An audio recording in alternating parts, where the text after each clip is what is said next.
When I was asked to speak a little bit about the nurse's role in improving quality of critical care, it left me thinking a little bit because I've not been in clinical practice for a couple of years since I've been doing a bit of research. And increasingly I find my learning now is in fact about how nurses are essential to improving care. And I really would like, if it's okay, to make the distinction between quality improvement and research and evaluation and audit. And normally I wouldn't. Normally I would encourage that actually they are all part of a cycle and system. But when we think specifically about the nurse's role, I actually think nurses in particular are not only part of the team that's essential to a quality improvement, but they do have in fact some very unique qualities that make them essential to improving care. And I think when we talk about care improvement, why does that matter and why does quality of care matter? And somebody asked me this yesterday, is quality just the new name and term that we call things? Well, it's certainly gained a lot of interest, particularly in resource-limited settings where I work over the last few years. And that's not least because of the work by Margaret Crook and colleagues that's come out in the Lancet recently, which described the fact that quality of care, so those aspects of not just the availability of treatments, but the timeliness, the completeness, the efficacy, and maybe the infrastructure to underpin care is very important in terms of reducing excess morbidity and mortality. And that was found to be particularly true in South and Southeast Asia, where they found that quality of health systems was actually a greater priority for improving morbidity and mortality than it was, for example, access to treatment alone. So why then quality? Well, it's not research. It's not in the same way that it's about outcomes or mortality. It's actually about the journey of patient care, and it's about patient priorities. And traditionally, whichever camp you sit, and the evolution of what defines quality and how we measure it changes all the time, and it differs in different settings, and I actually think that's very important. But it is underpinned by the concepts of foundations of healthcare infrastructure, resource availability, and that's human resource as well as equipment and access to services. And it's about processes of care as well as outcomes. And the outcomes aren't just driven by whether you live or die. They're driven by much more complicated things and hopefully much more subtle measures, which include patience. And what those three components of structure, process, and outcome don't do is, I think, describe very well why nurses are key in this. So this is a little schematic. It's actually taken from a piece of work that's underway looking at acute care referrals in resource-limited settings for patients. And what it does is it describes a little bit about some of the barriers and delays in accessing care and in the evaluation and reassessment and titration of acute care treatment. And if you follow the yellow and purple lines round, what you'll see a little bit is that some of the biggest barriers to quality of acute care in resource-limited settings lay in the access to information, in the interpretation and in the escalation of that. And this is a cycle and it's a journey.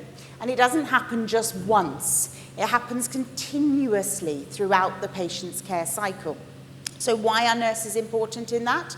Well, because the nurses are perhaps some of the members of the teams, a little bit like Joanna described as the pharmacist in ICU, who's present every day.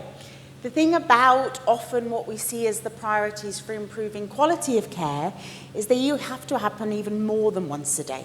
They have to happen repeatedly. And for quality of care to be important and achievable, it has to be sustainable and it has to be consistent. And when we look at trying to identify priorities for improving care in resource-limited settings, it has to be led not just by treatment and evidence base, but it has to be feasible for the team which are working on the ground. It has to mirror the infrastructure and human resources that are available. And it has to be doable by the people that are going to deliver care. And whilst decision-making and treatment selection and assessment and reassessment is a multidisciplinary approach, often the administration of those aspects of care, the delivery of those components of care, is done by the nurse. And that's whether that's the nurse at the bedside or whether that's the nurse that's helping coordinate that care as a nurse in charge. And so I think for me that sets up why nurses are essential to quality improvement. They have a very unique role to play in this aspect. Needs 24-hour visibility. They need to help collect and interpret information. And when you think about your roles as nurses, or when you observe nurses working in your settings, there are some common similarities. Whilst Joanna and I might work in settings where we have nurse practitioners that do roles that might commonly be seen as advanced practice or biomedics, we work in settings perhaps where I've visited Sri Lanka, Pakistan, India, where nurses' roles are much more based at the bedside in traditional tasks. However, the consistency is that we are constantly engaging with patients and we're constantly processing and interpreting information. And it is that information that perhaps provides the decision-making pathway for improving the quality. They are the steps to quality improvement. And so how do we go a little bit about that? I'd like, if it's possible, to share 2 examples with you of pieces of work that are happening within critical care, acute and critical care, in resource-limited settings. One is in Sri Lanka, and the other is in Sri Lanka and in West Africa. And they describe really just 2 starting steps of journeys where routine nursing care delivered by the existing nursing care team with no additional capacity is trying to improve care. And I make that quite specifically because these weren't research trials. They weren't with additional funding. They are about changing daily practice in a way that's sustainable long after that pre and post question's been answered. And I think that's quite important to us. And the other reason I choose 2 examples, I hope it's okay, is the first is it describes very much the beginning of a journey of critical care for a patient, and it's around recognition of deterioration. The second is perhaps after critical care, and it relates a little bit to patient-reported outcomes and recovery. And increasingly in quality, thinking about improving quality of care, we're asked internationally to ask the question of what is quality of care, and what does that mean to our patients? Not just what does that mean to hospitals, and what does that mean in terms of infection control or benchmarks, traditional benchmarks of quality, but what does quality mean to the patients we serve? As Chan says, maybe the most important people in the ICU. So if I had the pleasure of speaking a little bit yesterday, I tried to describe a little bit of the work the collaboration and teams have been doing in a hospital in Sri Lanka to look at availability of vital sign reporting.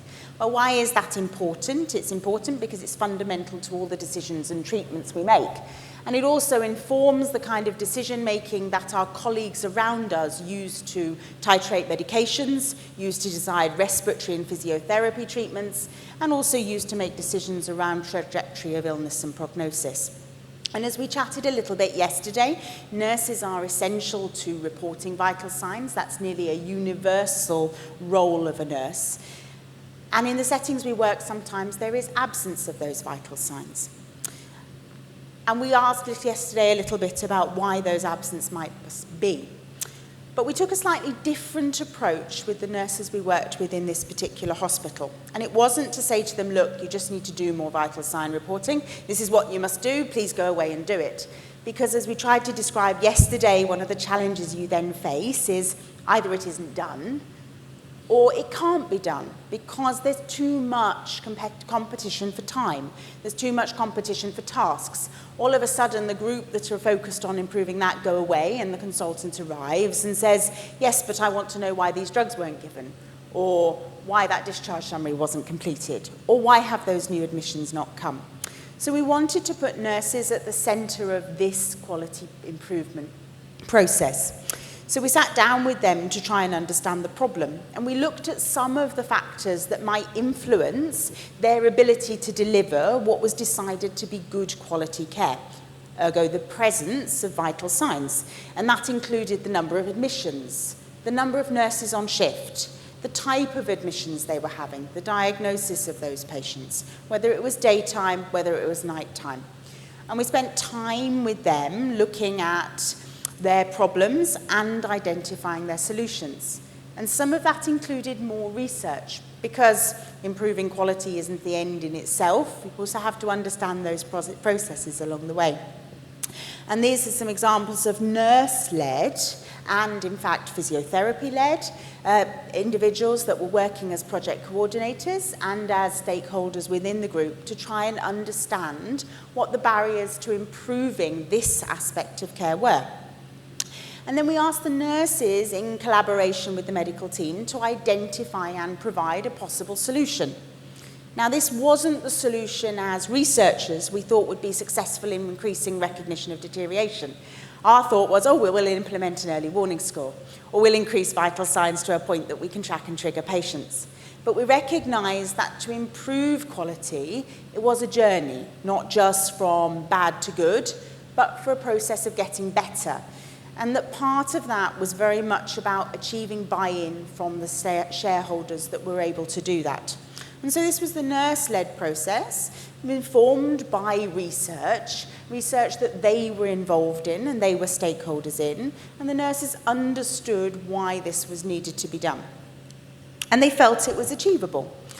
And then with them, we undertook a pretty traditional cycle of implementation, and I think most people are familiar with what those cycles look like. I probably don't need to go into that. But we also took our learning from the shareholders to understand that. So how did we put nurses at the centre of this? Well, we tried to empower nurses by giving them the information to evaluate the progress they were making. So maybe the difference, a little bit of learning for us in this, was we didn't think a cycle of audit, evaluate, identify a solution, implement, and re-audit would work.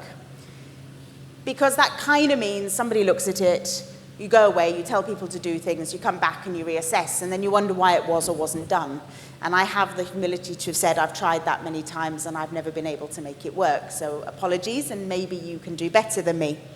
But instead, we recognise that if the cornerstones of improving quality were about feasibility and about replicability and about making this happen every day in a sustainable way, we needed to provide that information in a loop of feedback to the nurses we were working with about how they were doing on a daily basis.